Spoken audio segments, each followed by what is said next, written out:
সমস্ত শ্রোতৃমণ্ডলী, মহামায়ার অংশ সম্ভূতা ভক্তিমতী মাতৃমণ্ডলী, সমস্ত ভক্তমণ্ডলীর শ্রীচরণ বারংবার বন্দনা করি।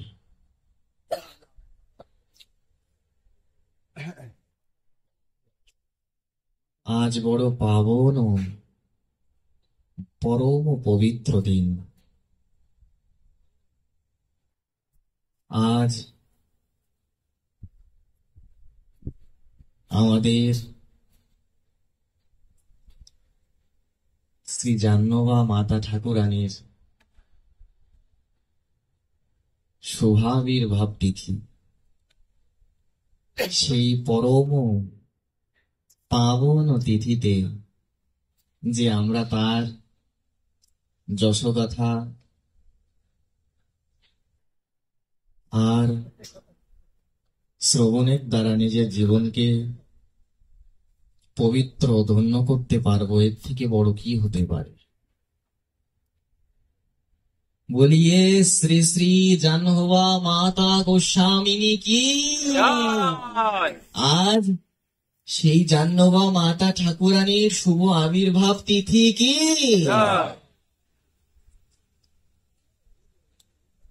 তো এই জাহ্নবা মাতা গোস্বামিনী প্রসঙ্গে আমরা কিঞ্চিত আলোচনা করে আমরা যদি শ্রীমন মহাপ্রভুর কৃপা হয় তাহলে একটু নাম তত্ত্ব আস্বাদন করব।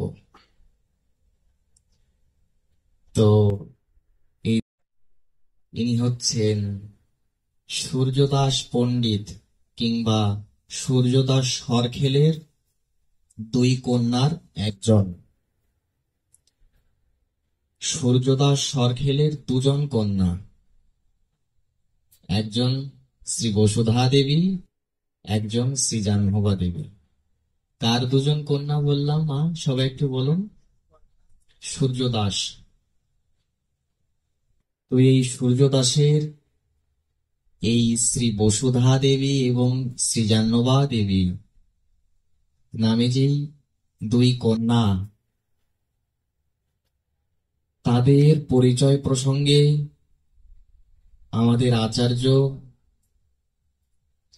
শ্রীল কবি কর্ণপুর তার শ্রী গৌর গণোদ্দেশ দীপিকা গ্রন্থে এই বসুধা দেবী এবং জাহ্নবা দেবীর পরিচয় প্রসঙ্গে উল্লেখ করেছেন।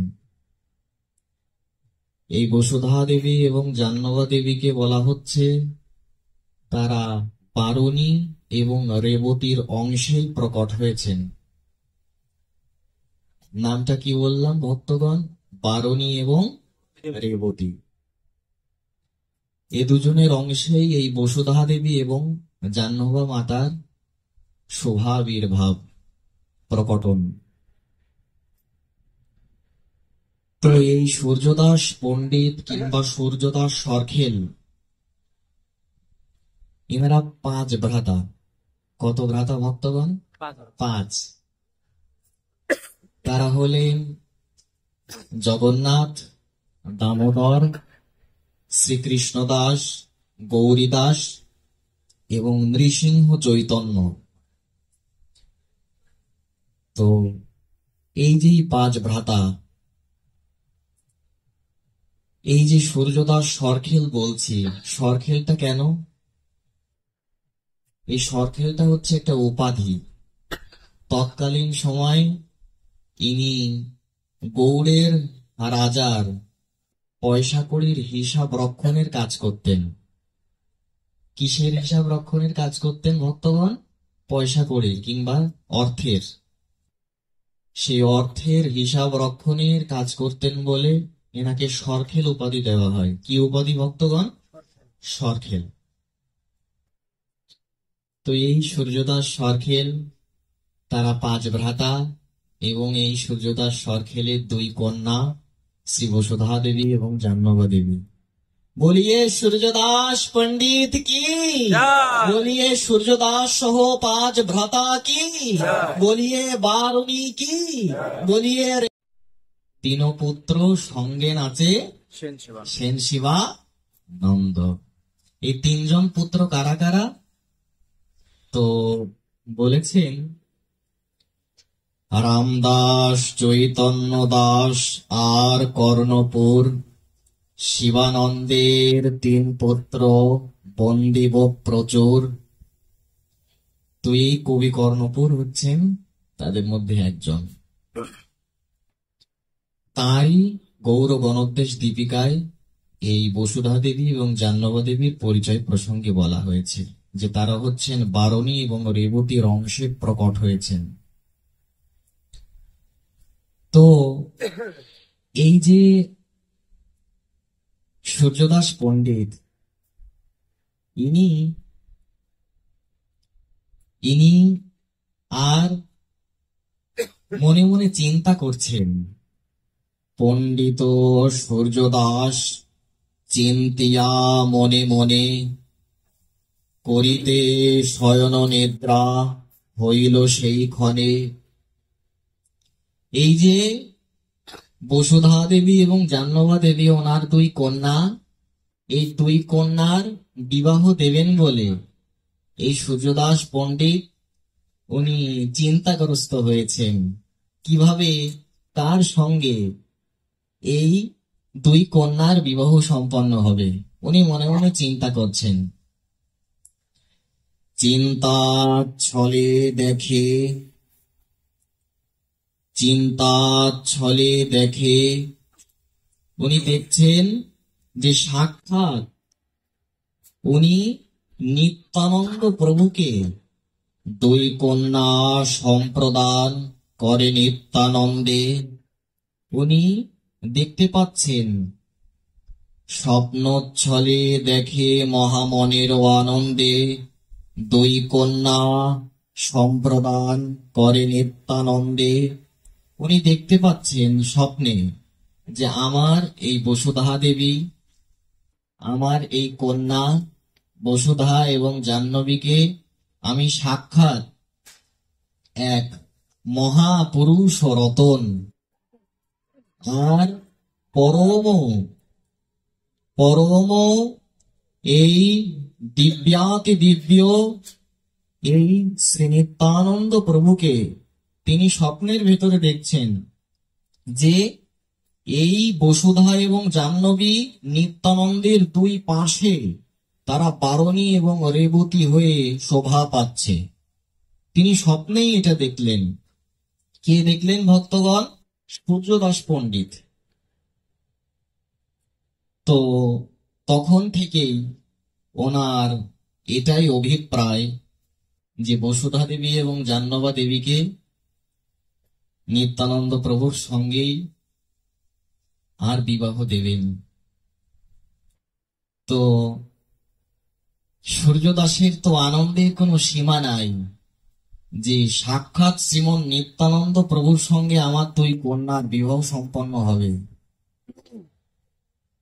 লোটাইয়া পড়ে নিত্যানন্দ পদতলে সূর্যদাসের দুই নয়ন ভাসে গঙ্গা জলে। কি অপূর্ব কথা বলছেন! নিত্যানন্দ প্রভুকে যেই এই দুই কন্যা দান করবেন, তো এই যে বিবাহের ব্যয়ের যত অর্থের প্রয়োজন হবে, যত ব্যয়ভার, এই দায়িত্ব বড়গাছি গ্রাম নিবাসী শ্রীকৃষ্ণদাস নিলেন। সেই শ্রীকৃষ্ণদাস নিত্যানন্দ প্রভুকে নিজের শ্রীগৃহে নিয়ে আসলেন। এইবার সেই বড়গাছি গ্রাম থেকে আর যখন শালিগ্রাম নিবাসী সূর্যদাস পণ্ডিতের গৃহ শ্রী অঙ্গনে নিত্যানন্দ প্রভুকে আনা হলো, তখন সূর্যদাস পণ্ডিত নিত্যানন্দ প্রভুর চরণে লুটিয়ে পড়লেন। আর সূর্যদাস পণ্ডিত দুই নয়নের জলে ভাসছেন। ওনার দুই নেত্র থেকে আর প্রেমাশ্রু নির্গত হচ্ছে। ওনার আনন্দের কোনো সীমা নাই। দুই হাত ধরি চরণ দুখানি উনি ওনার দু হস্তে নিত্যানন্দ প্রভুর দুই চরণ ধরলেন, আর চরণ ধরে কৃপা কইলা আলিঙ্গন সূর্য দাসে। নিত্যানন্দ প্রভু যে দেখছেন যে সূর্যদাস আমার দুই চরণকে জড়িয়ে ধরেছে, নিত্যানন্দ প্রভু আর তুলে সূর্যদাসকে আলিঙ্গন প্রদান করলেন। আসো সূর্যদাস, তুমি বকে আসো। আলিঙ্গন দান করলেন। মন্দ মন্দ হাসি নিত্যানন্দ প্রেমাবেশে। আর নিত্যানন্দ প্রভু মন্দ মন্দ হাসছেন প্রেমাবেশে। নিত্যানন্দ প্রভু তো সর্বদাই প্রেমোন্মত্ত, তো মন্দ মন্দ হাসছেন এবং পরম আনন্দে বিহ্বল নিরন্তর। কে বুঝিতে পারে সূর্য দাসেরও অন্তর।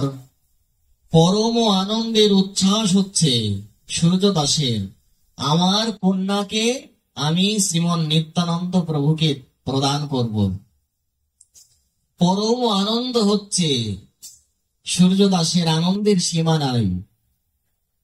দেখিয়া ভ্রাতার প্রেম চেষ্টা গৌরী দাস, না ধরে ধৈর্য অতি অন্তরে উল্লাস। এই যে কথাগুলো বলছি, এগুলোর প্রমাণ কোথায়? এগুলোর প্রমাণ সাক্ষাৎ শ্রীল ঠাকুর নরহরি চক্রবর্তী কৃত যেই শ্রী শ্রী ভক্তি রত্নাকর গ্রন্থ, তার দ্বাদশ তরঙ্গে এই পয়ারগুলো লেখা আছে। গ্রন্থের নামটা হচ্ছে ভক্তি রত্নাকর। গ্রন্থের নামটা কি বললাম ভক্তগণ? ভক্তি রত্নাকর। বলিয়ে ভক্তি রত্নাকর গ্রন্থ কি? বলিয়ে শ্রী শ্রী নরহরি ঠাকুর কি? তো সেই ভক্তি রত্নাকরের দ্বাদশ তরঙ্গে এই পয়ারগুলো আপনারা পেয়ে যাবেন। সেইখানকার বর্ণনা এভাবে পাওয়া যায়। তো দেখুন, এই যে তার পরবর্তীতে সূর্যদাস পণ্ডিত তিনি কি করলেন? তিনি তার দুই কন্যাকে শ্রীমন নিত্যানন্দ প্রভুর হাতে সমর্পণ করলেন।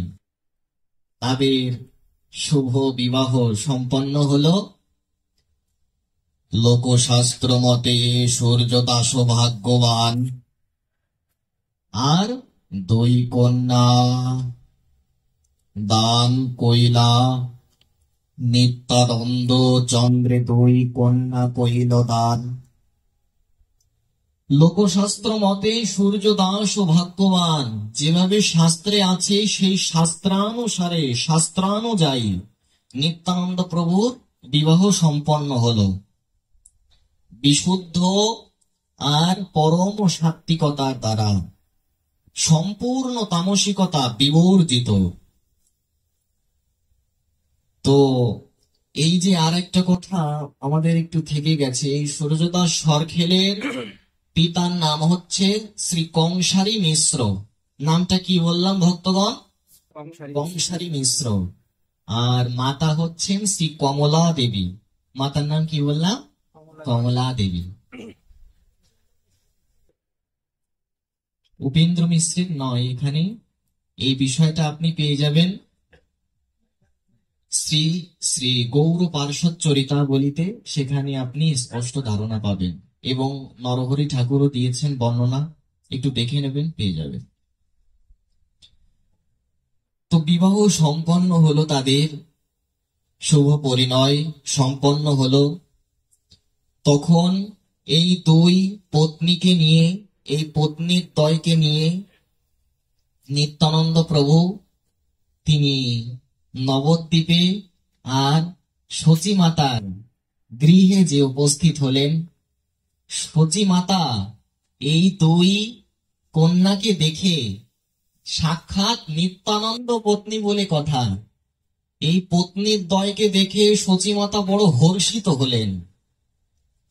উনি অত্যন্ত হর্ষ প্রকাশ করলেন। উনি এই রেবতী বারুণী অর্থাৎ বসুধা জাহ্নবীর চিবুক আর অত্যন্ত স্নেহ করলেন সচী মাতা এই বসুধা এবং জাহ্নবীকে স্নেহ করলেন। এবং নবদ্বীপ থেকে শ্রীমন নিত্যানন্দ প্রভু শান্তিপুরেও এলেন। শান্তিপুরে আর সীতা ঠাকুরানীর সঙ্গেও দেখা হলো। সীতা ঠাকুরানী যিনি হচ্ছেন অদ্বৈতাচার্যের আর শক্তি অর্থাৎ অদ্বৈতাচার্যের পত্নী। এজন্য অদ্বৈতাচার্য প্রভুকে আমরা সীতাপতিও বলে থাকি কিংবা সীতানাথ। সীতা দেবী অত্যন্ত প্রসন্ন হলেন, খুব খুশি হলেন যে নিত্যানন্দের পত্নীর দ্বয় এখানে এসেছে। খুব খুশি হলেন, শান্তিপুরেও গেলেন। শান্তিপুরে যে তাদের আর আপ্যায়ন হলো, সবাই অত্যন্ত প্রসন্ন। এভাবে আর ক্রমে নিত্যানন্দ প্রভু পত্নীর দ্বয়কে নিয়ে আর উদ্ধারণ দত্ত ঠাকুরের গৃহে, সেই উদ্ধারণ দত্ত ঠাকুরের সঙ্গেও তাদের দেখা হলো, সাক্ষাৎ হলো। উদ্ধারণ দত্ত ঠাকুর অত্যন্ত সম্মান প্রদর্শন করলেন পত্নীর দ্বয়কে, নিত্যানন্দ প্রভুকে। এবং ক্রমে ক্রমে ক্রমে সবার সঙ্গে যতদূর সম্ভব সাক্ষাৎ করে আর খড়দহে এসে আর তারা অবস্থান করলেন। নিত্যানন্দ প্রভু খড়দহে এসে পত্নীর দ্বয়কে নিয়ে অবস্থান করলেন। তো এই বসুধা দেবীর এক কন্যা সন্তান হলো, তার নাম হলো শ্রী গঙ্গা মাতা। তো আমরা সেই গঙ্গা মাতার নামে একটু জয়ধ্বনি তো দিতেই পারি, বলিয়ে শ্রী গঙ্গা মাইয়া কি, শ্রী গঙ্গা মাতা কি। এবং এবং বসুধা দেবীর এই এক কন্যা সন্তান গঙ্গা মাতা এবং এক পুত্র সন্তান হলো, নাম হচ্ছে শ্রী বীরচন্দ্র প্রভু। নামটা কি বললাম ভক্তগণ? বীরচন্দ্র প্রভু। তো এই দুই সন্তান হলো বসুধা দেবীর, কিন্তু জাহ্নবা মাতার কোনো সন্তান হয়নি। পাওয়া যায় যে তিনি পোষ্যপুত্র গ্রহণ করেছিলেন, যাকে রামায় গোস্বামীও বলা হয়, রামচন্দ্র গোস্বামীও বলে অনেকে। অনেকের মতান্তর থাকতে পারে, আমরা তর্কে যাব না। তো এই জাহ্নবা মাতা তিনি শ্রীনিবাস নরোত্তম শ্যামানন্দ প্রভু কর্তৃক, সমস্ত বৈষ্ণব মণ্ডলী কর্তৃক আয়োজিত যেই মহা মহোৎসব, সেই মহোৎসবে মাতা জাহ্নবা ঠাকুরানী তিনি উপস্থিত ছিলেন, অবস্থান করেছেন। তো সেই মহা মহোৎসবে অবস্থান করার পরবর্তীতে সেই মহা মহোৎসবে উনি ছিলেন এবং উনি ওনার কাকা শ্রী গৌরীদাস পণ্ডিত, যার শ্রীপাঠ হচ্ছে অম্বিকা কালনা, সেই অম্বিকা কালনায় শ্রী গৌরীদাস পণ্ডিতের কাছে এলেন। সম্পর্কে ওনার কাকা বলা হয়েছে গৌর পার্ষদ চরিতাবলী গ্রন্থে। ওনার কাকার গৃহে এলেন, শুধু জাহ্নবা মাতা এসেছেন এবার ওনার কাকার গৃহে। তো এই গৌরীদাস পণ্ডিতের শিষ্য হচ্ছেন শ্রী হৃদয় চৈতন্য দাস ঠাকুর কিংবা শ্রী হৃদয় চৈতন্য দাস। এই হৃদয় চৈতন্য দাস মাতা গোস্বামিনীকে অত্যন্ত অভ্যর্থনা সম্মান প্রদর্শন করলেন। তো সেখান থেকে অর্থাৎ অম্বিকা কালনা থেকে আর জাহ্নবা মাতা তিনি এই অম্বিকা কালনা অবস্থান করে তিনি আর পরিভ্রমণ করতে করতে উনি বুধরি তেলিয়া বুধরি নামক এক গ্রাম, সেই গ্রামে উপস্থিত হলেন। সেইখানে রামচন্দ্র কবিরাজের শিষ্য নয়, রামচন্দ্র কবিরাজের ভ্রাতা শ্রী গোবিন্দ কবিরাজ, সেই গোবিন্দ কবিরাজ জাহ্নবা মাতা, যাকে এই জাহ্নবা মাতাকে ঈশ্বরীও বলা হয়, তো জাহ্নবা মাতাকে অত্যন্ত অভ্যর্থনা, অত্যন্ত সম্মান প্রদর্শন করলেন। তো এইভাবে উনি জাহ্নবা মাতা পরিভ্রমণ করতে করতে করতে উনি শ্রীধাম খেতুরিতে এসে উপস্থিত হলেন। তো খেতুরিতে আসার সময় যেই পদ্মা পারাপার হওয়া লাগতো তৎকালীন সময়ে, তো পদ্মা পার হওয়ার জন্য তৎকালীন রাজা সন্তোষ দত্ত সেই পদ্মা পার হওয়ার জন্য মাতা গোস্বামিনীর এই শ্রীধাম খেতুরিতে পৌঁছানোর জন্য, রাস্তাকে সুগম করার জন্য রাজা সন্তোষ দত্ত সমস্ত ব্যবস্থা করে রেখেছিলেন। তার নৈপুণ্য পরিপাট্য অত্যন্ত আর প্রশংসনীয় সেই রাজা সন্তোষ দত্তের, তিনি সমস্ত ভক্তগণকেও আর একত্রিত করেছিলেন এবং সেখানে আচার্যত্রয় কিংবা প্রভুত্রয় শ্রীনিবাস, শ্যামানন্দ এবং নরোত্তম, এই তিন প্রভুও ছিলেন। মাতা গোস্বামিনীকে যখন এই আচার্যত্রয় অর্থাৎ শ্রীনিবাস, নরোত্তম, শ্যামানন্দ প্রভু দেখতে পেলেন যে সাক্ষাৎ জাহ্নবা মাতা ঠাকুরানী এসেছেন, আচার্য প্রভুত্রয় মাতা গোস্বামিনীর শ্রীচরণ তলে নিপতিত হলেন, ভোলুণ্ঠিত প্রণতি জ্ঞাপন করলেন। আরো অনেকানেক বৈষ্ণবগণ আর মাতা গোস্বামিনীকে অভ্যর্থনা প্রদান করলেন, সম্মান প্রদর্শন করলেন। সবাই সম্মান প্রদর্শন পূর্বক মাতা গোস্বামিনীকে আর অত্যন্ত আপ্যায়ন পূর্বক সকলেই গ্রহণ করলেন এবং মাতা গোস্বামিনীর বিশ্রামের জন্য নবনির্মিত গৃহ তৈরি করা হলো। তার আর আহারের জন্য প্রসাদের ব্যবস্থা করা হলো।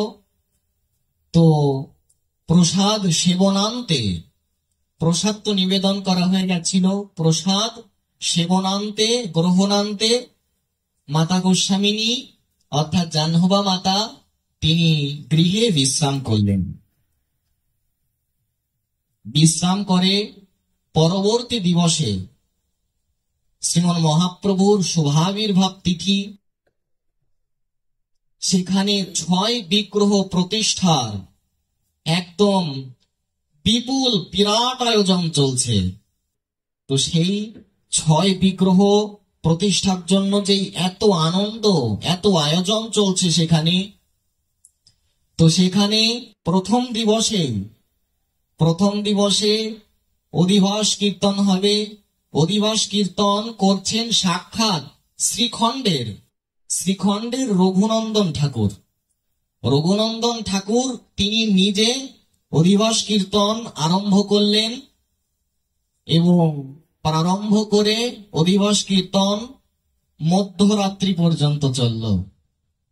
দ্বিতীয় দিবসে জাহ্নবা মাতা তিনি তো উপস্থিত রয়েছেনই, সেখানে সাক্ষাৎ সেই 6 বিগ্রহের অভিষেক সম্পন্ন করলেন সাক্ষাৎ শ্রী নিবাস আচার্য ঠাকুর। বলিয়ে আচার্য ত্রয় প্রভু কি, বলিয়ে শ্রীনিবাস আচার্য প্রভু কি, বলিয়ে শ্রী শ্যামানন্দ প্রভু কি, বলিয়ে শ্রী নরোত্তম ঠাকুর কি। সাক্ষাৎ এই 6 বিগ্রহের অভিষেক সাক্ষাৎ শ্রীনিবাস আচার্য প্রভু নিজে সম্পন্ন করলেন এবং জাহ্নবা মাতার আজ্ঞাক্রমে, সমস্ত বৈষ্ণবের আজ্ঞাক্রমে আর সাক্ষাৎ নরোত্তম ঠাকুর তিনি সংকীর্তন আরম্ভ করলেন। এটা দ্বিতীয় দিবসের কথা। সেই কীর্তনামৃতে কীর্তনানন্দে সাক্ষাৎ গৌর নিত্যানন্দ প্রকট হয়ে গেলেন। সেই সংকীর্তনাবেশে সাক্ষাৎ নরোত্তম ঠাকুর কীর্তন করছেন বলে কথা। সাক্ষাৎ যে শ্রীন নরোত্তম ঠাকুরের শ্রীমুখ বিনির্গলিত, আর শ্রী হরিনাম সংকীর্তন হচ্ছে বলে কথা। সেই সংকীর্তনে মহাপ্রভু না এসে পারেন কি? মহাপ্রভুর মুখোদ্গীর্ণ হরিনাম সংকীর্তন, সর্বশক্তি পরিপূর্ণ ভুবন মঙ্গল হরিনাম, জপ মন রাত্রি দিন কর সংকীর্তন, প্রেমানন্দ যাহার পরিণাম। শ্রী চৈতন্য মুখোদ্গীর্ণা হরে কৃষ্ণেতি বর্ণকা, মজ্জয়ন্ত জগৎ প্রেমনি বিজয়ন্তাং তদা অবয়ঃ। লঘু ভাগবতামৃতে বলছেন, যেই সংকীর্তনের জন্য মহাপ্রভুর অবতার। জয় জয় মহাপ্রভু জনক সবার, জয় জয় সংকীর্তন হেতু অবতার, জয় জয় বেদ ধর্ম সাধু বিপ্রপাল, জয় জয় অভক্ত দমন মহাকাল, জয় জয় মহা ঈশ্বময় সর্বসত্যময় পরিবর, জয় জয় মহা ইচ্ছাময় মহেশ্বর। ব্রহ্মাদি দেবের শ্রদ্ধা করি শুনহ স্তুতি, বেদবক্ষ স্মরণে হয় কৃষ্ণের অতিমতি। জয় জয় হরে কৃষ্ণ মহামন্ত্রের প্রকাশ, জয় জয় নিজ ভক্তি গ্রহণ বিনাশ। বৈরাগ্য বিদ্যা নিজ ভক্তি যোগ শিক্ষার্থনিকা পুরুষাৎ পুরাণঃ, শ্রী চৈতন্য শরীরধারী কৃপাম্বুধির্যস্তমহং প্রপদ্যে। সার্বভৌম ভট্টাচার্য কর্তৃক বিরচিত শ্লোক। যেই সংকীর্তন জন্য মহাপ্রভুর অবতার, কলিযুগ ধর্ম হয় নাম সংকীর্তন, এতৎ অর্থে অবতীর্ণ শ্রী শচীনন্দন। চৈতন্য ভাগবতী বেশাবতারও বলছেন, যেই সংকীর্তনের জন্য মহাপ্রভুর অবতার, রাধা প্রেমামৃত আস্বাদনের নিমিত্তে যে গৌরাবতার, সেই মহাপ্রভু সাক্ষাৎ প্রেম ভক্তির মহারাজ ঠাকুর নরোত্তম, তিনি কীর্তন করছেন। সেই কীর্তনে প্রকট না হয়ে পারেন কি? সাক্ষাৎ সপার্ষদ গৌর নিত্যানন্দ প্রকট হলেন সেই কীর্তনামৃতে। তৃতীয় দিবসে সেই 6 বিগ্রহগণের জন্য সাক্ষাৎ জাহ্নবা মাতা নিজ হস্তে প্রসাদ অর্থাৎ ভোগ রন্ধন করলেন। নিজ হস্তে জাহ্নবা মাতা ভোগ রন্ধন করলেন। ঈশ্বরী শ্রী জাহ্নবা পরম হর্ষ হইল, পরম হর্ষিত, উনি তো পরম আনন্দে নিরবধি আমোদিত। ভাবন মাদে প্রেমন মাদে প্রেমোচ্ছ্বাসে, আর উনি তো সতত প্রসন্ন। তো ভক্তি রত্নাকরের 10ম তরঙ্গে বর্ণনা করা হয়েছে যে পরম উৎসাহে অরব কইলা অপূর্ব রন্ধন, অন্ন ব্যঞ্জনাদি যত না হয় বর্ণন। পরম উৎসাহের সঙ্গে এই 6 বিগ্রহ গণের জন্য জাহ্নবা মাতা নিজে ভোগ রন্ধন করলেন। অন্ন ব্যঞ্জন আদি, কত প্রকার যে ব্যঞ্জন, কত প্রকার ব্যঞ্জন এখানে বললেন যে না হয় তার গণন, অর্থাৎ সেটা গুণে শেষ করা যাবে না। এত প্রকারের ব্যঞ্জন ওখানে প্রস্তুত করা হলো। তো এই হচ্ছে এই 3 দিনের বর্ণনা আমরা গৌর পার্ষদ চরিতাবলীতে পাই। তো এই মহা মহোৎসব সেখানে সম্পন্ন হলো। সেখানে জাহ্নবী মাতা অবস্থান করে তিনি পরবর্তীতে তিনি বৃন্দাবনাভিমুখে গমন করলেন।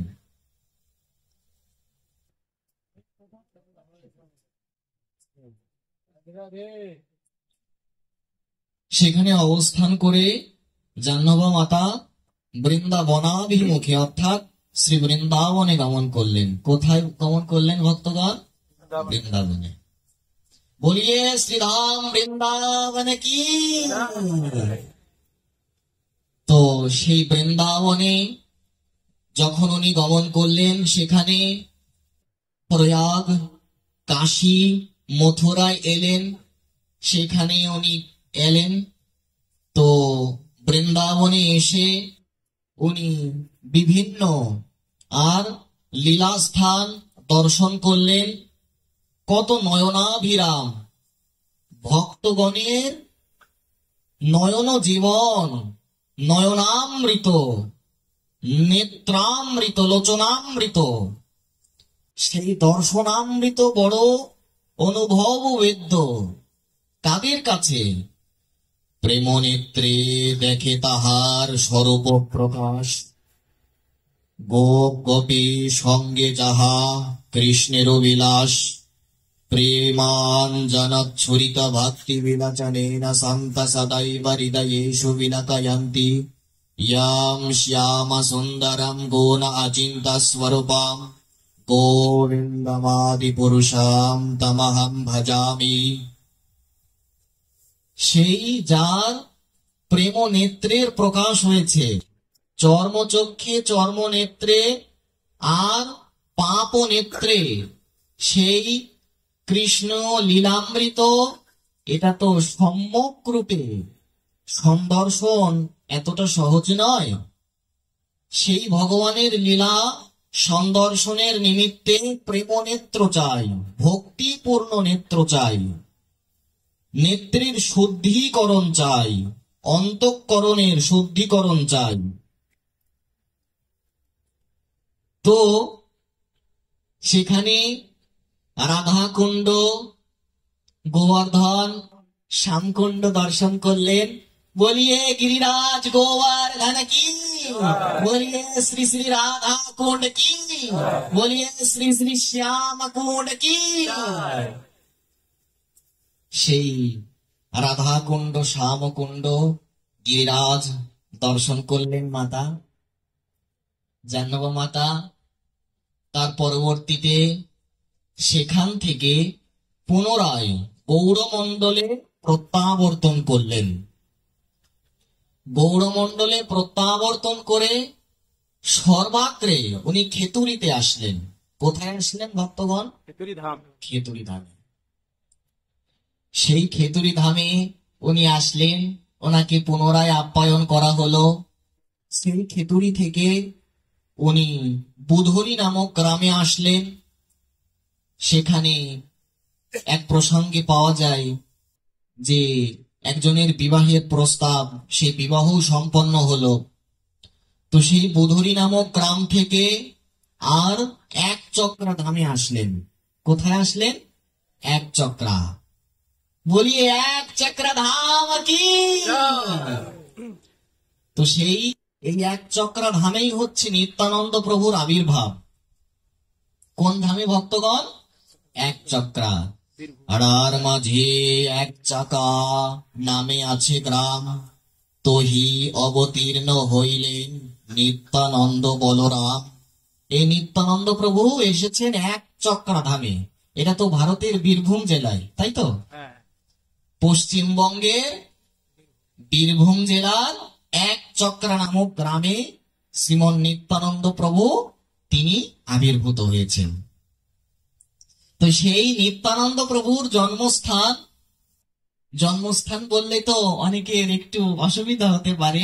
আবির্ভাব স্থান, সেই আবির্ভাব স্থানে মাতা জাহ্নবী তিনি এসে সেই নিত্যানন্দ প্রভুর মাতা পিতা আমরা অনেকেই হয়তো জানি, আবার অনেকে জানি না। যে নিত্যানন্দ প্রভুর মায়ের নাম কি, নিত্যানন্দ প্রভুর বাবার নাম কি? আমি তো শুধু জয় নিতাই বলতে শিখেছি।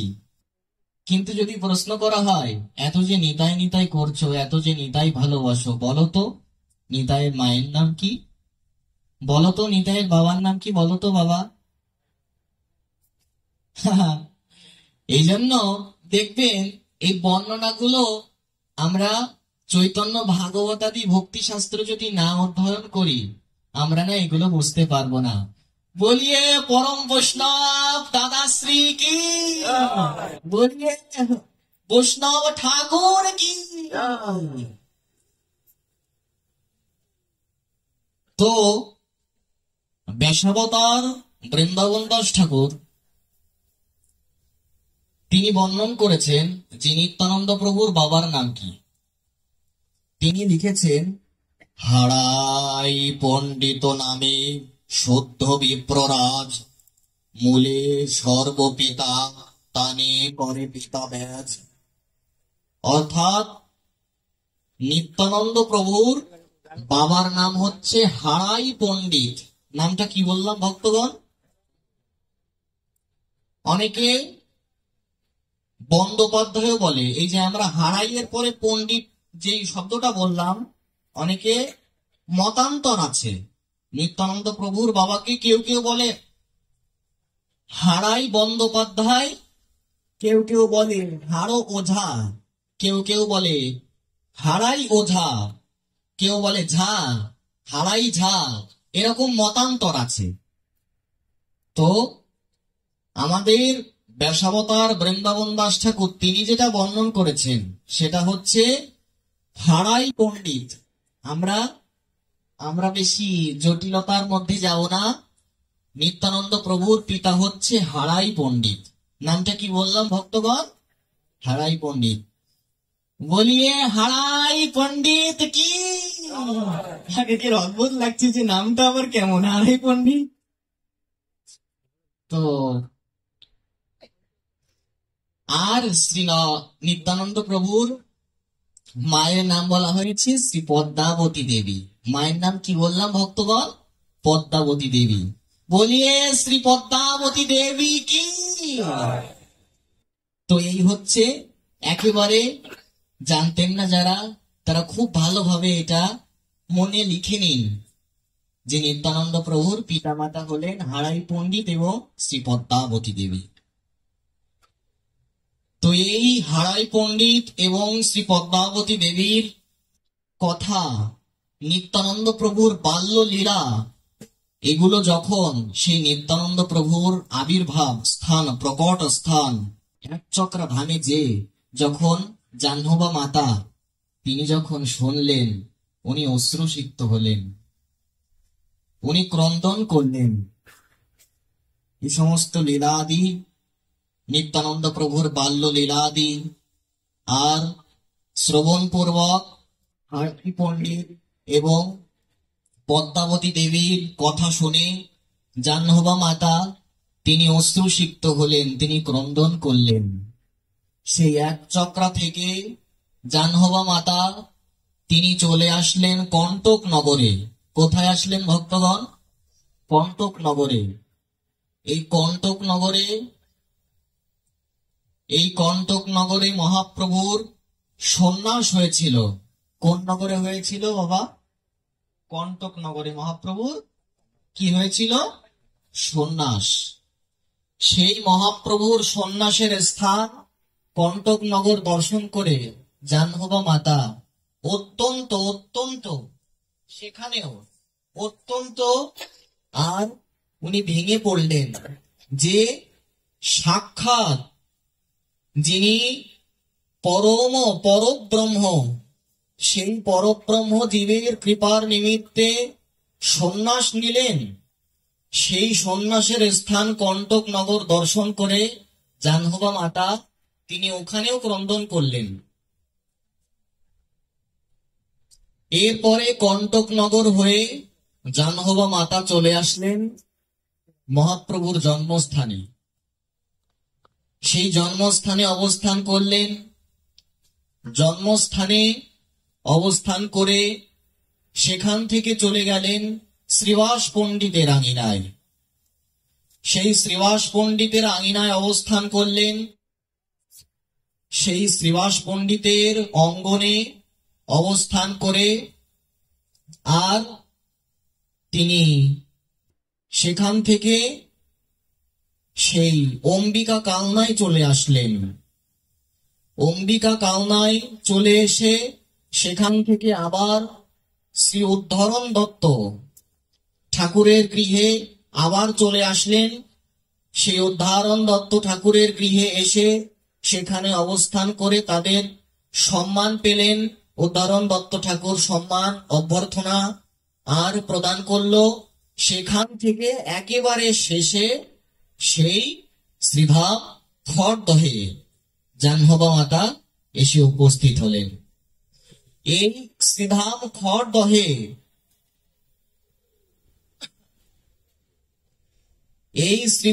খড়দহে নিত্যানন্দ প্রভু 20টা বছরেরও বেশি অবস্থান করেছেন। এ পেছনে কারা এরা?